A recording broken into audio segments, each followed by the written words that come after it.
Selamat pagi, selamat berjumpa kembali dengan Pak Rasadianto, guru kelas 3 SD Pusri Palembang.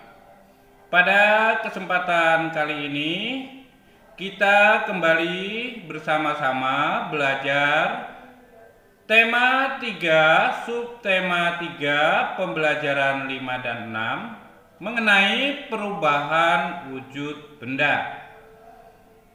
Pada pembelajaran 1, 2, 3, dan 4 kalian sudah belajar tentang perubahan wujud benda, antara lain yaitu proses membeku, mencair, menguap.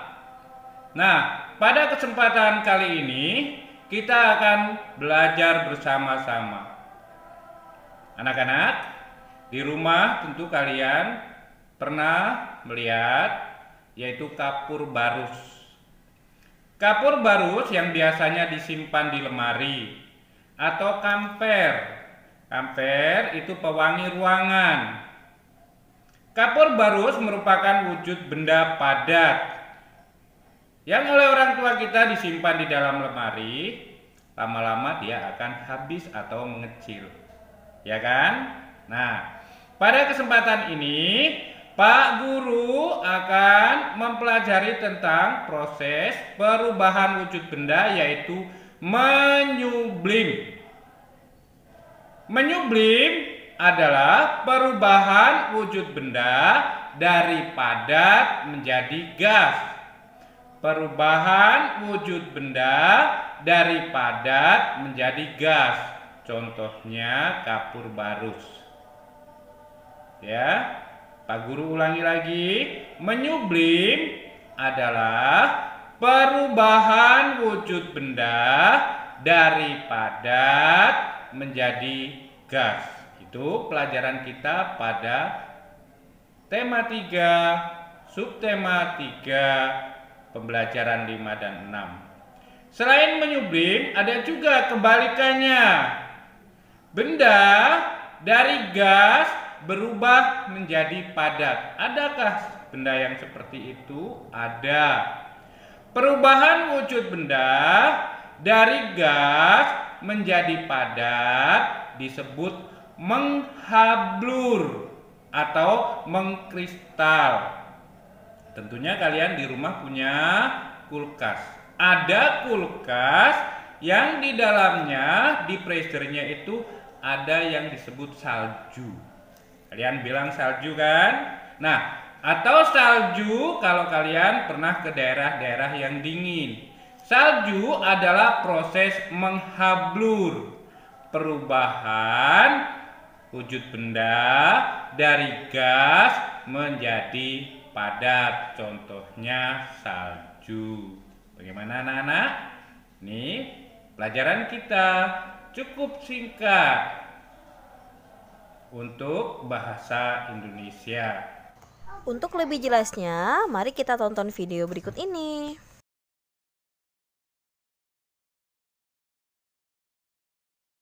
Oke teman-teman, ada 6 jenis perubahan wujud benda yang bisa kita temui dalam kehidupan sehari-hari. Yang pertama, mencair atau melebur. Yang kedua, membeku. Yang ketiga, menguap. Yang keempat, mengembun. Yang kelima, menyublim. Yang keenam, mengkristal atau menghablur atau istilahnya deposisi. Proses perubahan wujud benda yang terjadi karena melepaskan kalor yaitu membeku, mengembun, dan mengkristal. Sedangkan proses perubahan wujud yang terjadi karena menerima atau menyerap kalor adalah mencair, lalu menyublim, dan menguap. Oke, perubahan wujud benda yang pertama yaitu mencair atau melebur. Mencair atau melebur adalah peristiwa perubahan wujud benda dari padat menjadi cair. Nah, mencair ini terjadi karena benda menyerap atau menerima energi panas atau kalor, sehingga benda padat menjadi cair. Oke teman-teman, contoh peristiwa mencair atau melebur yang dapat kita temui dalam kehidupan sehari-hari. Yang pertama ada es batu yang dipanaskan atau diletakkan di tempat terbuka akan mencair. Contoh yang kedua yaitu es krim akan meleleh jika dipanaskan. Yang ketiga, mentega. Mentega juga akan meleleh jika kita panaskan. Contoh yang keempat yaitu coklat batangan akan meleleh jika kita panaskan. Contoh yang kelima yaitu lilin akan meleleh jika kita panaskan. Nah, untuk contoh lainnya silakan teman-teman cari sendiri ya. Perubahan wujud yang kedua yaitu membeku. Membeku adalah peristiwa perubahan wujud benda dari cair menjadi padat. Nah, membeku ini terjadi karena benda melepaskan energi panas atau kalor sehingga benda cair berubah menjadi benda padat. Nah, contoh peristiwa membeku yang sering kita temui di dalam kehidupan sehari-hari yang pertama, air yang dimasukkan ke dalam freezer atau pendingin akan berubah menjadi es batu. Contoh yang kedua yaitu lilin yang cair ketika didinginkan akan membeku. Lalu contoh yang ketiga yaitu pembuatan agar-agar. Agar-agar yang tadinya cair lama-kelamaan akan membeku menjadi padat. Contoh yang keempat yaitu minyak goreng akan menjadi padat atau menggumpal saat udara dingin. Contoh yang kelima yaitu pembuatan gula Jawa. Nah, pembuatan gula Jawa yang awalnya cair, dia lama-kelamaan akan berubah menjadi padat. Nah, untuk contoh yang lainnya, teman-teman boleh cari sendiri ya. Perubahan wujud selanjutnya adalah menguap. Menguap adalah peristiwa perubahan wujud dari cair menjadi gas. Nah, menguap terjadi karena suatu benda menerima energi panas atau kalor sehingga benda cair berubah wujudnya menjadi benda gas. Oke teman-teman, contoh peristiwa menguap yang dapat kita temui dalam kehidupan sehari-hari. Yang pertama, menjemur baju. Nah, baju basah yang dijemur lama-kelamaan akan mengering karena airnya menguap. Contoh yang kedua yaitu menjemur ikan asin yang basah. Nah, lama-kelamaan akan kering itu ikan asinnya ya teman-teman. Contoh menguap yang ketiga yaitu saat memasak air. Air yang akan mendidih itu jumlahnya akan semakin sedikit teman-teman. Kenapa? Karena air menguap menjadi uap air. Contoh yang keempat yaitu bensin yang dibiarkan di tempat terbuka lama-kelamaan akan habis karena bensin tersebut menguap menjadi gas. Contoh yang kelima yaitu alkohol yang diteteskan di tangan kita lama-kelamaan akan menghilang. Nah, tangan kita menjadi dingin karena menandakan bahwa alkohol tersebut menguap. Nah, contoh selanjutnya itu parfum. Parfum yang dibiarkan dalam botol terbuka lama-kelamaan akan berkurang tuh parfum tuh. Lalu parfum juga kalau kita semprotkan, cairan parfum tersebut akan menguap sehingga sekitar kita akan menjadi wangi. Perubahan wujud yang keempat yaitu mengembun. Mengembun adalah peristiwa perubahan wujud dari gas menjadi cair. Nah, mengembun terjadi karena suatu benda melepaskan energi panas atau melepaskan kalor sehingga benda gas menjadi cair. Nah, contoh peristiwa mengembun yang dapat kita temui dalam kehidupan sehari-hari yang pertama, ketika kita memasukkan es batu ke dalam gelas, nah ternyata sisi luar gelasnya itu lama-kelamaan akan mengeluarkan bintik-bintik air. Nah, itu namanya peristiwa mengembun. Nah, contoh yang kedua yaitu rumput di lapangan atau daun-daun yang ada di pepohonan itu menjadi basah pada pagi hari. Itu karena adanya peristiwa mengembun. Contoh yang ketiga, terjadinya embun di pagi hari. Nah, contoh yang keempat, titik air atau embun akan memburamkan kaca mobil saat hujan. Perubahan wujud benda yang kelima yaitu menyublim.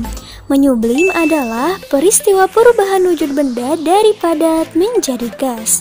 Menyublim terjadi karena benda menerima energi panas atau kalor sehingga benda padat berubah wujudnya menjadi benda gas. Oke teman-teman.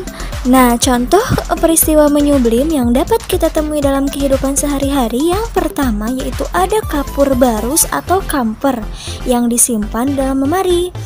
Nah, lama-kelamaan akan habis dan lemari tersebut akan harum. Hal tersebut karena kapur barus tersebut menguap menjadi gas. Contoh menyublim yang kedua yaitu perubahan pada dry ice yang ditempatkan di tempat terbuka. Nah, dry ice ini merupakan karbon dioksida padat. Ketika ditempatkan di tempat terbuka, dia akan mengeluarkan asap-asap karbon dioksida dalam bentuk gas. Perubahan wujud selanjutnya yaitu mengkristal atau bisa disebut juga menghablur atau deposisi. Artinya yaitu peristiwa perubahan wujud benda dari gas menjadi padat. Mengkristal terjadi karena suatu benda melepaskan kalor atau energi panas sehingga benda gas menjadi benda padat. Nah, berikut adalah beberapa contoh peristiwa mengkristal dalam kehidupan sehari-hari. Yang pertama, berubahnya uap air menjadi butiran es di dalam freezer. Tahu kan teman-teman kalau buka kulkas tuh biasanya suka ada kayak kerak-kerak es. Nah, itu adalah peristiwa mengkristal. Lalu yang kedua, contohnya yaitu terbentuknya salju. Nah, contoh yang ketiga yaitu pada lubang knalpot terdapat kotoran berwarna hitam. Nah, kotoran tersebut disebabkan oleh gas karbon dioksida yang berubah wujud menjadi padat. Oke teman-teman, supaya teman-teman lebih mudah memahami pengertian perubahan wujud benda, nah Miss Ima sudah rangkum dalam bentuk segitiga perubahan wujud benda. Di sini kita tempatkan benda cair, lalu benda padat dan benda gas. Perhatikan panahnya ya teman-teman. Ketika panahnya dari cair ke padat berarti membeku, sebaliknya panah dari padat ke cair itu mencair. Lalu ada panah yang mengarah dari padat ke gas berarti menyublim. Dari gas ke padat sebaliknya itu namanya mengkristal. Lalu ada panah yang mengarah dari cair ke gas, itu namanya menguap, dan sebaliknya dari gas ke cair itu mengembun. Nah teman-teman, untuk panah berwarna kuning itu artinya berarti peristiwa itu karena diakibatkan melepaskan kalor. Untuk panah yang berwarna merah berarti peristiwa tersebut menerima atau menyerap kalor atau energi panas. Selanjutnya kita akan belajar matematika. Pada pembelajaran matematika, kita juga kembali mengulang kali ini, yaitu mengenai perbandingan berat benda. Selain perbandingan berat benda, sesudahnya juga kita akan belajar tentang satuan waktu. Kita bisa membuka buku tematik kita dari halaman 142 sampai dengan 158. Mari kita perhatikan penjelasan matematika mengenai perbandingan satuan berat. Dalam perbandingan satuan berat, Pak Guru kasih contoh. 1 kilogram sama dengan 1000 gram. Contoh kedua, dibalik. 2000 gram sama dengan 2 kilogram. Atau contoh lainnya,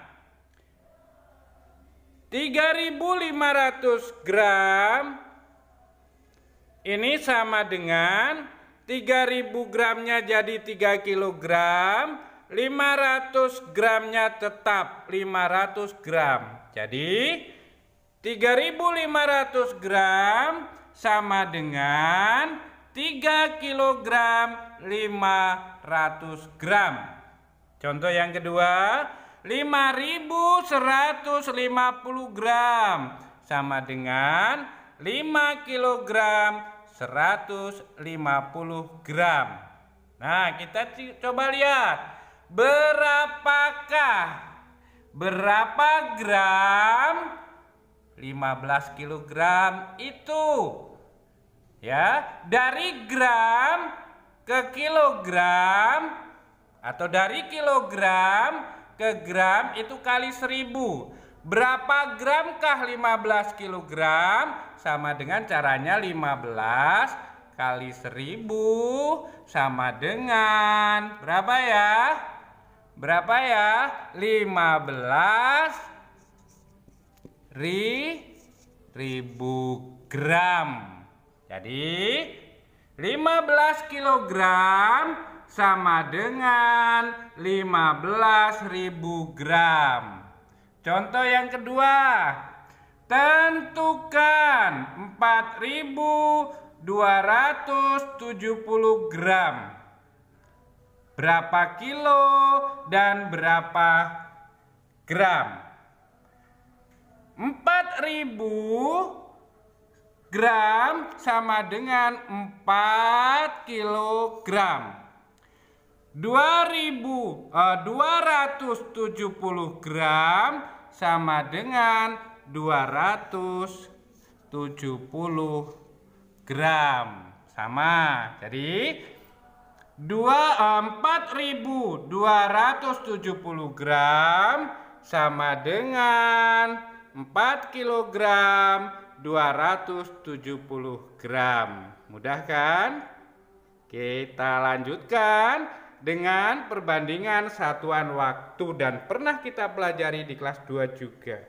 1 jam 60 menit. 1 menit 60 detik. 1 jam sama dengan 360 detik. Sekarang ada soal. Berapa menitkah setengah jam? Kalau 1 jam 60 menit, kalau setengah jam 60 dibagi 2. Yuk berapa? Iya, 60 dibagi 2. Dengan demikian 1 jam sama dengan 30 menit. Selanjutnya 1,5 jam sama dengan berapa menit? Kita hitung dulu 1 jam. 1 jam berapa menit? 60. Setengah jam berapa menit? 30. 60 ditambah 30 sama dengan 90. Jadi 1,5 jam sama dengan 90 menit. Jelas kan? Oke. Inilah pelajaran kita pada hari ini. Demikian pelajaran kita pada hari ini. Kalian bisa buka buku tematik halaman 142 sampai dengan halaman 158. Tugas-tugas yang ada di buku tematik bisa kalian kerjakan di buku tematik. Nanti Pak Guru atau Bu Guru akan memberikan tugas yang harus dikerjakan di buku tugas. Selamat belajar.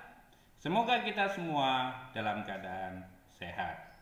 Terima kasih.